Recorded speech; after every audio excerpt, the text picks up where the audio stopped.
지난주에 어떻게 숙제를 좀 하셨습니까? 제가 생각나는 거 3가지 정도 이렇게 생각해봐라 라고 얘기했고, 이번 주에 이렇게 실천할 수 있는 거 1가지 정도만 이렇게 좀 실천해라 이렇게 얘기를 했어요. 그래서 아이들한테는 뭐 이렇게 얘기를 못했고요. 저희 이제 아내하고 같이 뭐 했어 이렇게 물어봤더니 아내가 이제 3가지 정도를 얘기하더라고요. 그래서 이제 했는데 그 중에 하나가 정성스럽게 저녁 차려주기. 네, 그게 있었어요. 그래서 제가 이번 주는 정성스럽게 저녁을 잘 먹었습니다. 네, 그래서 그걸 맨 마지막으로 하고 싶었다고 하긴 하는데 그 맨 처음에 해라 제가 이제 그렇게 얘기를 해서 저는 이제 그렇게 잘 찾아 먹었습니다. 네. 어쨌든 그렇게 했고, 그다음에 이제 첫날이었지만 저희 이제 가족 4명 있는 카톡방에서 뭐 사랑한다 뭐 이렇게 서로 고백하고 좀 그런 잘자 뭐 사랑해요 뭐 이렇게 했는데 우리 소리는 아무 대답도 없었고 그랬습니다. 어쨌든 뭐 이렇게 그런 시간들을 이제 보냈는데 여러분들은 좀 어떠셨는지. 네. 그래서 이게 작은 것 같지만 하나하나의 그런 실천이나 이런 것들이 우리에게 좀 이렇게 자부심이나 자긍심을 이렇게 하잖아요. 나도 할 수 있어. 이렇게. 그러니까 너무 이렇게 크고 높은 것들을 이렇게 하지 마시고요. 하면 좋겠습니다. 오늘도 한 2가지 정도 제가 여러분에게 이제 도전을 던질 건데 이번 주에 한번 좀 미션을 한번 좀 이뤄보시는 그런 시간이 됐으면 좋겠습니다. 지금 우리는 대림들 2번째 주일을 지나고 있고요. 내 생의 마지막 1달이라는 그런 큰 주제를 놓고 2번째 주제를 하고 있습니다. 그래서 오늘은 말씀 제목이 겸손하게 배우라 라는 그런 제목입니다. 겸손하게 배우라. 자, 여러분에게 묻겠습니다. 질문하겠습니다. 여러분의 성향 있잖아요. 성향은 보통 배우는 사람 쪽입니까? 아니면 가르치는 사람 쪽입니까? 이게 뭐 내가 이렇게 이게 뭐죠? 뭐 선생님이고 뭐 이렇게 가르치는 어떤 그런 뭐 직업적인 어떤 그런 게 아니라 이게 보면요 주로 막 가르치는 사람이 있어요. 뭐든지 막 가르치려고 하는 그런 사람들. 그리고 또 어떤 사람은 그냥 뭐든지 예 알겠습니다 그러면서 배우려고 하는 어떤 그런 성향 쪽의 사람들이 있어요. 이게 뭐 이게 좋고 이게 나쁘고 하는 건 아니죠. 이게 성향이 자기 성향 타고난 거기 때문에 뭐 이렇게 나쁘거나 좋은 건 아닌데, 만약에 여러분들이 배우는 사람이라면 그 주로 배우는 그 루트가 어떤 것입니까? 그러니까 이제 책일 수도 있겠죠. 책을 보면서 책을 이렇게 신봉하는 그런 사람들 있잖아요. 뭐 여담이지만 제일 위험한 사람이 뭐예요? 책 한 권의 책을 읽는 사람 있잖아요. 한 권을 갖고 모든 게 이제 한 권의 모든 지식이 다 맞는 것처럼 생각하는 어떤 그런 사람, 이게 위험하다고 보잖아요. 책을 통해서 배울 수도 있고, 그다음에 반복되는 경험을 통해서 그것들이 이제 긍정적인 경험이냐 부정적인 경험이냐 이제 그런 것들이 있잖아요. 그래서 긍정적인 그런 경험을 통해서 배운 사람들은 말하는 것도 긍정적으로 이렇게 얘기를 많이 잘해요. 이렇게 얘기하는 것도. 부정적인 사람은 부정적으로 많이 배운 사람들은 부정적인 이렇게 질문들을 많이 해요. 똑같은 것도. 이 음식이 맛있어? 이 음식이 맛있지? 이렇게 얘기하는 것들은 이게 맛이 있는 거야? 뭐 이게 없는 거야? 뭐 이런 식으로 이제 어떤 그런 쪽으로 이렇게 얘기를 한다라는 거죠. 아니면 뭐 사람을 통해서 배우는 거. 어떤 사람들을 만나면서 그 만남을 통해서 배우는 어떤 그런 사람들도 있겠죠. 우리들의 삶은요, 한 사람 한 사람이 다 다르죠. 가족이라고 해도 다 달라요. 가족의 구성원이 저희 가족만 봐더라도 4명인데 다 성향이 달라요. 그리고 모두 편안한 삶을 추구하죠. 편안하게 살고 싶지 누가 나는 고난 속에 살고 싶어 이런 사람은 없다라는 거죠. 근데 이제 평탄한 삶을 살다 이렇게 보면 이게 평탄하게 좀 살고 싶은데 삶을 살다 보면 반드시 어떤 문제가 항상 있어요. 문제에 봉착하게 되죠. 그럴 때 우리들이 먹어야 하는 그런 생각과 마음가짐이 있습니다. 그게 뭐냐 하면 왜 꼭 우리는 힘든 시간들과 어려운 상황들을 겪어야만 해? 왜 이런 것들을 겪어야만 해? 가 아니라 오히려 언제 우리가 그것들을 경험할 것인가. 그러니까 항상 문제는 있기 때문에 내가 언제 경험하지? 문제는 올 텐데 뭐 언젠가 경험하겠지. 이런 어떤 마음가짐이 있어야 된다는 거예요. 왜냐하면 문제들은 우리의 삶에서 불가피하게 일어나기 때문에 그렇다라는 거예요. 그리고 그 문제들을 잘 지나고 나면 여러분 아시죠? 우리에게 엄청난 유익을 가져다 준다는 거예요. 문제가 그렇다라는 거예요. 그것들을 잘 극복하면 우리에게 엄청난 유익이 된다는 거예요. 그래서 여러분 반복되는 어떤 그런 문제들이 있잖아요. 또 이렇게 하는 게 있잖아요. 근데 그것들을 잘 생각해 보세요. 여러분들이 그것들을 피했는지 아니면 정면 돌파했는지. 제가 늘 얘기하잖아요. 그것들을 정면 돌파하지 않잖아요. 하나님의 레슨인데 정면 돌파하지 않잖아요. 그러면 머리에 붙은 껌처럼 계속해서 있어요. 잘 안 떨어져요. 그러니까 차라리 나에게 언제 내가 이것들을 경험하지? 이런 마음가짐으로 그냥 그것들을 극복하면 된다는 것입니다. 그리고 인간은 극복할 수 없는 상황들과 저항할 수 없는 현실들을 마주칠 때에만 인격이 다듬어진다는 거예요. 오랜만에 그런 만난 그런 사람인데 옛날에는 진짜 개차반이고 막 진짜 안 좋았던 어떤 그런 사람인데 완전히 삶이 달라지고 태도가 달라졌어요. 근데 나중에 얘기를 들어보면 굉장히 어떤 일들이 이렇게 굉장히 많았다는 거예요. 하나님은 우리를 하나님께서 원하시는 사람들로 변화시키고자 고난이라는 것들을 즐겨 사용하신다는 거죠. 우리가 어려움이나 갈등이나 고통이나 마음의 아픔들에 대해서 내가 어떻게 반응하고 또 어떻게 배울지가 어떻게 배우지? 라는 것들이 결국은 나란 사람의 인격을 만들기도 하고 그리고 나의 정체성, 저 사람은 어떤 사람인 것 같아, 이런 정체성을 만들기도 한다는 거죠. 그래서 이런 말이 있어요.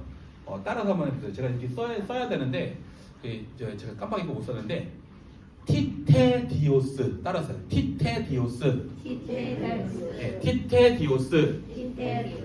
티테디오스 채솔 이렇게 얘기하잖아요. 티테디오스 채미가 이렇게 얘기하잖아요. 그럼 그게 무슨 뜻이냐면 초대교회에서 인사하는 인사법이었어요. 그게 뭐냐면 하나님을 믿기 때문에 걱정이 없는 사람 채솔.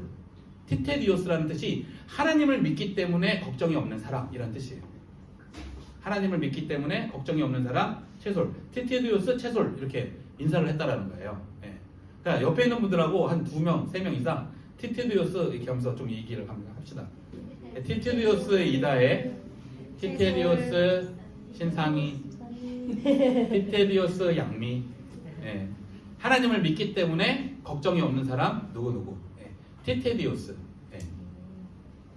혹시 여러분은 어려움을 통해서 긍정적인 효과를 거둔 적이 있습니까? 이런 어려움을 통해서 내가 긍정적인 효과를 거둔 적이 있냐라는 거예요.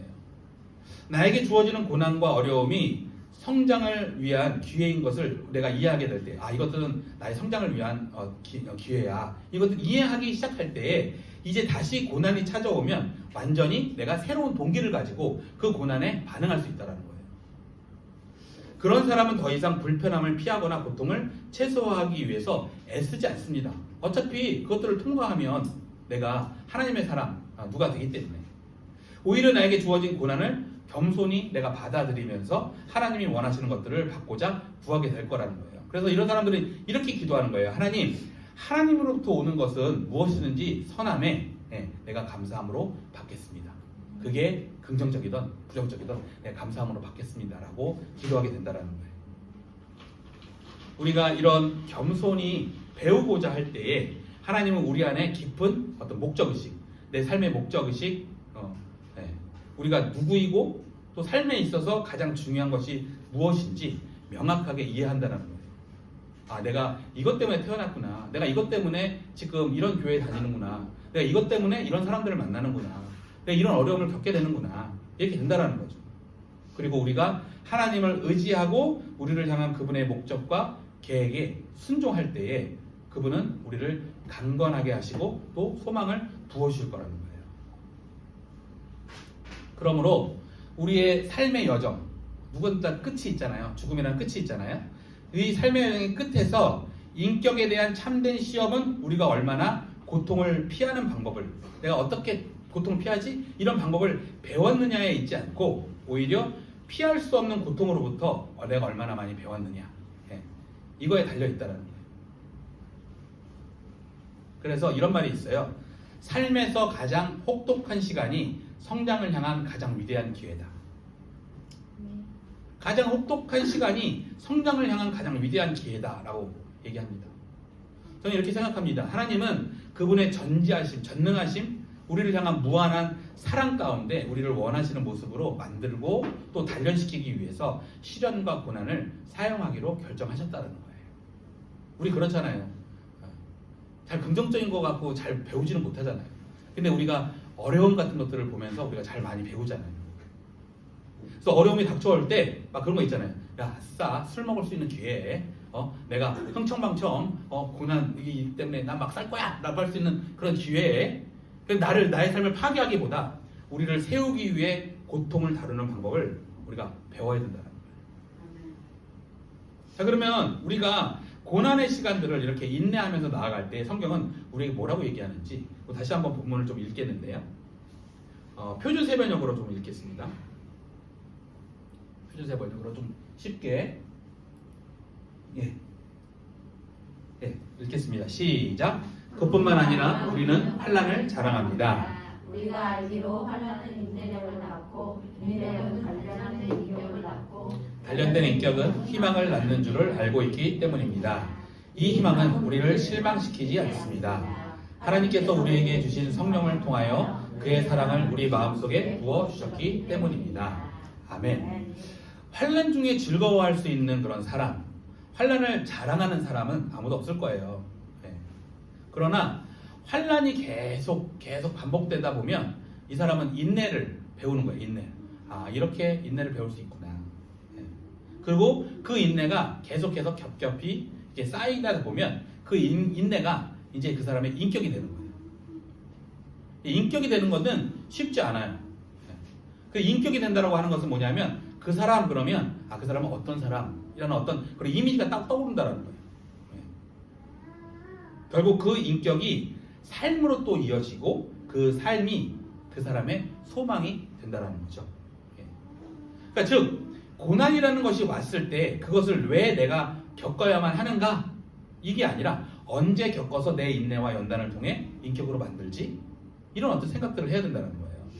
그렇다면 그 사람은 소망의 사람이 된다는 거죠. 그래서 우리는 배워야 하는 것이고요. 그냥 맹목적으로 뭐든지 배워야지, 어쩔 수 없이 배워야지, 이게 아니라 겸손하게 이것들을 받아들이고 배워야 한다는 거예요. 왜입니까? 5절만 다시 읽겠습니다. 시작. 이 희망은 우리를 실망시키지 않습니다. 이 희망은 우리를 실망시키지 않습니다. 하나님께서 우리에게 주신 성령을 통하여 그의 사랑을 우리 마음속에 부어주셨기 때문입니다. 그러니까 나를 사랑하는 그런 예수님이, 하나님이 나를 사랑하는 마음의 표시로 성령님을 통해서 나에게 주신 이 고난들은 결국은 희망이라는 것들을, 희망이라는 열매를 맺게 한다는 거예요. 즉 고난으로 시작됐지만 이 고난이 인내는 연단은 소망을, 이것들이 종착점은 결국은 소망을 이루면서 그게 뭐가 되냐면 나를 사랑하시는 주님과의 친밀함이 된다는 거예요. 그러니까 고난을 많이 당한 그런 사람들은요, 주님과 친밀한 그런 사람이 된다는 거죠. 자, 큰 주제로 돌아와서 여러분, 만약에 나의 생애에 한 달이라는 시간밖에 남지 않았을 때, 지난주에 했으니까 이제 21일 남았나요? 한 달이라는 시간밖에 남지 않았을 때 과연 나는 무엇을 할 수 있을까요? 뭘 할 수 있을까요? 한 달이라는 시간이 있을 때. 아니, 무엇을 하고 싶으십니까, 여러분? 오늘 우리에게 가르쳐주는 주님의 레슨은 뭐냐면 겸손하게 배우라는 거예요. 지난주에 뭐였죠? 온전하게 사랑하라. 한 달밖에 남지 않았을 때 우리의 주위에 있는 그런 사람들을 온전하게 사랑하는 거. 그리고 두 번째는 뭐냐면 겸손하게 배우라는 거예요. 그 어려움을 통해서. 죽음이라는 거, 우리가 고난 중에 가장 큰 것이 뭐라고 했어요? 그 엄청난 그런 고난 가운데 가장 큰 것은 죽음이잖아요. 근데 이 죽음이라는 엄청난 고난 가운데 놓이게 될 때에 내가 겸손하게 배우는 태도가 있다면 우리의 끝은 결국 주님과 친밀해지는 것, 그리고 소망 가운데 살 수 있는 것, 이것들을 배울 수 있다는 것입니다. 자, 그러면 여기서 이제 질문 들어갑니다. 첫 번째 질문. 만약 여러분이 한 달만 사는 것이 전제되어 있다면 내가 고난이나 시련을 만났을 때 여러분의 태도는 어떻게 변화되어 있을까요?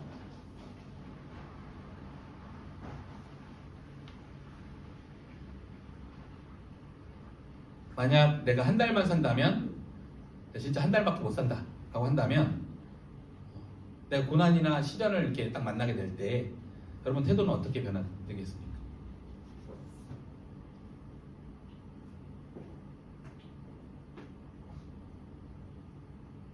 결국은 하나님을 우리가 보면서 결국은 나의 태도가 어떠냐, 그게 사실 신앙생활이죠.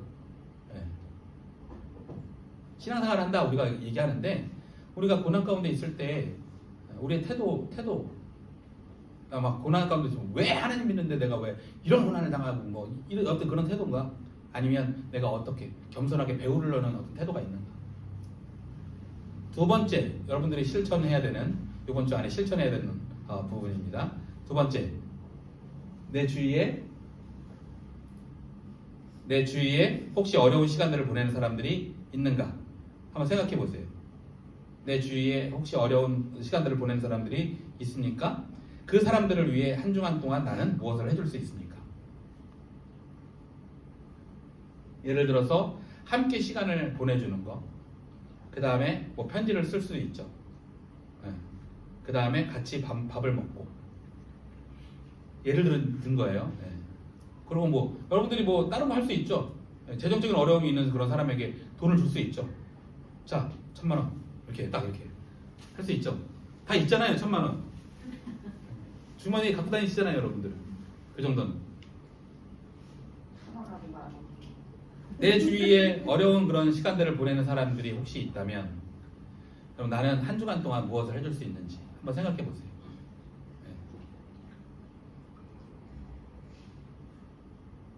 숙제 검사합니다. 자, 이러한 일들을 통해서 내가 얼마나 축복의 사람인지 알게 될 거라는 거예요. 얼마나 축복의 사람인지. 자, 말씀을 정리합니다. 우리는 대림절 두 번째 주를 지나고 있습니다. 주님이 왜 우리에게 오셔야 했는지, 주님은 도대체 어떤 마음으로 우리에게 오셨는지, 적어도 오늘 말씀의 제목처럼 겸손히 배우라고 오시지 않았을까, 이렇게 생각해 봐요. 수고하고 무거운 짐진 자들아 다 내게로 오라, 내가 너를 쉬게 하리라. 나는 마음이 온유하고 겸손하니 나에게 배우라. 엉애를 메고 같이 나에게 배우라.